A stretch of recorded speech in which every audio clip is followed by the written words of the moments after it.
দক্ষিণী সিনেমা ইন্ডাস্ট্রির জনপ্রিয় অভিনেতা নবীন কুমার গৌড়া ওরফে যশ কেজিএফ সিনেমায় অভিনয় করে নিজেকে সারা দেশে পরিচিত করে তোলেন। সেই সময় কেজিএফ সিনেমা প্রতিটি বিভাগে বক্স অফিসে সাড়া ফেলেছিল। বর্তমানে 2026 সালে এসে অভিনেতার হাতে রয়েছে বড় বাজেটের দুটি সিনেমা। একটি হল নিতেশ তিওয়ারির রামায়ণ, যে সিনেমায় তাকে দেখা যাবে রাবণের চরিত্রে। অন্যদিকে বহু আলোচিত সিনেমা টক্সিক, যা মুক্তির অপেক্ষায় রয়েছে।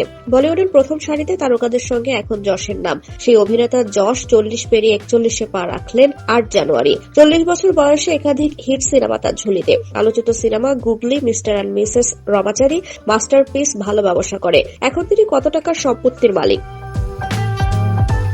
একটি সূত্র জানায়, অভিনেতা যশ বর্তমানে 53 কোটি টাকার সম্পত্তির মালিক। তার মাসিক আয় 55 থেকে 60 লাখ টাকা, অর্থাৎ বার্ষিক আয় 7 থেকে 8 কোটি টাকা। তবে সিনেমায় চড়া অঙ্কের পারিশ্রমিক নেন তিনি। প্রতিটি সিনেমার জন্য 20 থেকে 25 কোটি টাকা পারিশ্রমিক দেন যশ। বিলাসবহুল জীবনযাপন করতে ভালোবাসেন অভিনেতা।